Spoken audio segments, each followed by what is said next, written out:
গতকালকে ত্রয়োদশ জাতীয় সংসদ নির্বাচন অনুষ্ঠিত হয়েছে এবং যেহেতু আমি কখনোই রাজনীতি নিয়ে কোনো ধরনের আলোচনা পছন্দ করি না বা আমি নিজেও রাজনীতির সাথে সম্পৃক্ত না, সেহেতু রাজনৈতিক বিষয়ে কোনো আলোচনা আমি আজকে করব না। কিন্তু যে বিষয়টা নিয়ে আলোচনা করা প্রয়োজন সেটা হচ্ছে রাজনীতির একটা বড় প্রভাব কিন্তু বাংলাদেশ ক্রিকেট বোর্ডে সবসময় থেকেছে এবং আমাদের মতো তৃতীয় বিশ্বের দেশ যেগুলো বাংলাদেশ, ভারত, পাকিস্তান, আমাদের দেশের ক্রিকেট বোর্ডগুলোতে মূলত রাজনৈতিক ইনফ্লুয়েন্স অনেক ভালোভাবে থাকে এবং এ থাকার কারণেই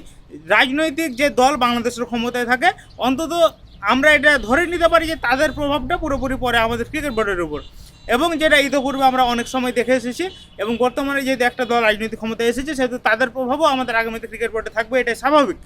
এবং আমরা বরাবরই বলে আসছি যে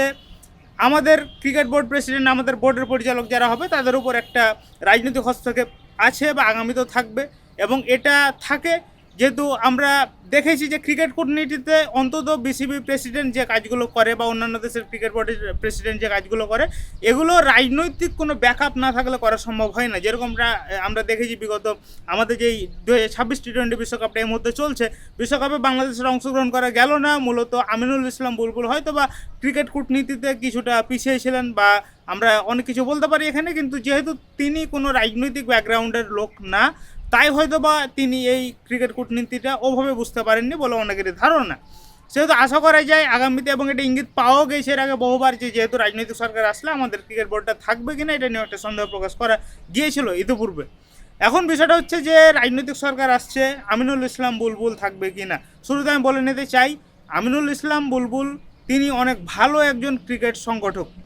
অনেক ভালো তিনি ক্রিকেট অবকাঠামোর উন্নয়ন বিভিন্ন দেশে করেছে, আফগানিস্তান থেকে শুরু করে অস্ট্রেলিয়া থেকে শুরু করে বিভিন্ন দেশে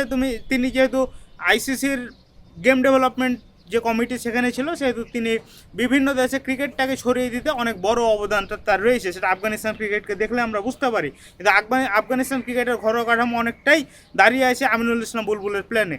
সেহেতু তিনি অনেক ভালো ক্রিকেট সংগঠক আমরা বলতে পারি। কিন্তু তার যেহেতু কোনো রাজনৈতিক ব্যাকগ্রাউন্ড নাই, তিনি যেহেতু কোনো রাজনৈতিক দল থেকে বিলং করে না, সেহেতু তার আগামীতে ক্রিকেট বোর্ডে টিকে থাকা কিছুটা মুশকিল হবে বলেই হয়তো বা অনেকের ধারণা। কিন্তু তিনি যদি তার সামনে অনেকগুলো পথ আসে, তিনি রাজনৈতিক এই যে আমাদের যে দলটা ক্ষমতায় আসলো সে রাজনৈতিক দলের সাথে কতটা সমন্বয় করে কাজ করতে পারবে বা তিনি তাদের সাথে কতটা ভালো আলোচনা চালিয়ে যেতে পারবে এটার উপর অনেক কিছু ডিপেন্ড করে। কিন্তু আমিনুল ইসলাম বুলবুল তিনি যতটুকু সময় বাংলাদেশ এ পর্যন্ত আছে বাংলাদেশ ক্রিকেট বোর্ডের প্রেসিডেন্ট হিসেবে, তার সম্পর্কে অনেক ভালো অনেক কিছু আমরা শুনেছি এবং পাশাপাশি একটা পক্ষ ছিল যারা তাকে শুরু থেকে এখন পর্যন্ত কখনোই দেখতে পারে নাই, তারা প্রতি মুহূর্তে চেষ্টা করেছে আমিনুল ইসলাম বুলবুলের এগেনস্টে অনেক কিছু বলার, অনেক কিছু করার, সেটা আমরা দেখেছি। কিন্তু একটা জিনিস বলতে হবে, 2025-26 যে বিপিএলটা, এবারের বিপিএল আমিনুল ইসলাম বুলবুলের একক প্রচেষ্টায় আমরা প্রথমবারের মতো একটা অকশনের মাধ্যমে প্লেয়ার ড্রাফট দেখলাম। তারপরে আমরা দেখলাম যে এবারের বিপিএল অন্যান্য বিপিএলের তুলনায় মোটামুটি কম বিতর্কের মধ্য দিয়ে গিয়েছে, যেহেতু প্রতিবারই একটা বড় পেমেন্ট বিতর্ক থাকে, আরও অনেক বিতর্ক থাকে, কিন্তু এবার হালকা পাতলা কিছু বিতর্ক ছিল। যেহেতু আমাদের বিপিএল হবে আর বিতর্ক থাকবে না এরকমটা কখনোই হয় না, বিতর্ক আর বিপিএল সমান্তরালভাবে চলে, সেহেতু বিপিএলে বিতর্ক থাকবেই। তারপরে যতটুকু বিতর্ক ছিল সব কিছুই আমিনুল ইসলাম বলবো নিজের মেধা ও দক্ষতায় খুব ভালোভাবে সেগুলো খুব ট্যাকেল দিয়েছেন, খুব সুন্দরভাবে সেগুলো প্রতিরোধ করেছেন। এবং আমাদের বর্তমান যেই বিভিন্ন জেলা ভিত্তিক ক্রিকেটগুলো ছড়িয়ে দেওয়া বা বিভাগ ভিত্তিক ক্রিকেট বোর্ডের যেই আঞ্চলিক অবকাঠামো তৈরি করা, এগুলো নিয়েও আমিনুল ইসলাম বুলবুল খুব ভালো প্ল্যান করেছে। যেহেতু বারবারই বলছি তিনি একজন ভালো ক্রিকেট সংগঠক, সেহেতু তিনি এই মুহূর্তে অনেক ভালোভাবে ক্রিকেটটাকে সারা দেশে ছড়িয়ে দেওয়ার জন্য যেই উদ্যোগ সেটা গ্রহণ করেছেন। এবং একটা বিষয় বলতে হয় বারবারই যে হয়তোবা তিনি, তার যদি রাজনৈতিক ব্যাকগ্রাউন্ড বা রাজনৈতিক ইনফ্লুয়েন্স থাকতো তিনি হয়তো আরও কিছুদিন বাংলাদেশে থাকতেন বাংলাদেশ ক্রিকেট বোর্ডের সভাপতি হিসেবে। এখনও আমি শিওর না তিনি কতদিন থাকতে পারবেন, কিন্তু আশা করব তিনি যেরকম ভালো ক্রিকেট সংগঠক, তার ক্রিকেট মেধা বাংলাদেশের দরকার এবং তার মেধার দ্বারা তিনি যেভাবে বিশ্ব ক্রিকেটে অবদান রেখেছে সেভাবে বাংলাদেশ ক্রিকেটের আগামীর দিনগুলোতে অবদান রাখবেন, এটা আমরা আশা করতে পারি। যেহেতু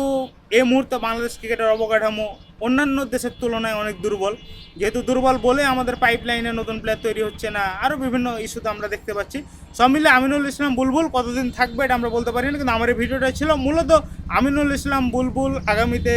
কী হতে যাচ্ছে বা তিনি ক্রিকেট বোর্ডের প্রেসিডেন্ট থাকছে কিনা বা আদৌ আমাদের বোর্ড থাকছে কিনা এগুলো নিয়ে যদিও সব কিছু একটু বিচ্ছিন্ন আলোচনা হলো, যেহেতু পরিপূর্ণভাবে অনেক কিছু বলা যায় না, কিন্তু দিন শেষে একটাই বিষয় যে আশা করব আমিনুল ইসলাম বুলবুল থাকবে, আশা করব বিসিবির এই বোর্ডটা আগামীতে থাকবে। বাকি যা হবে তা তো আপনারা দেখতে পাবেন ইনশাল্লাহ। আর যেহেতু বিশ্বকাপ নাই, বিশ্বকাপের কোনো ম্যাচ আমরা দেখছি না বা বিশ্বকাপের কোনো ম্যাচ আমরা কভার করছি না, যেহেতু বাংলাদেশ বিশ্বকাপে নাই, সেহেতু বিশ্বকাপ কেন্দ্রিক আলোচনাগুলো একটু কম হচ্ছে, এটাই স্বাভাবিক, বা হচ্ছেই না বললেই চলে আমার এই পেজে। কিন্তু আপনারা ভালো থাকবেন, সুস্থ থাকবেন, ইনশাল্লাহ আগামীতে যে কোনো আপডেট নিয়ে, যে কোনো ভিডিও নিয়ে ইনশাল্লাহ আসবো, ক্রিকেট রিলেটেড যে কোনো কথা ইনশাল্লাহ আপনার সাথে শেয়ার করবো। সব ভালো থাকবেন, সুস্থ থাকবেন, আল্লাহ হাফিজ।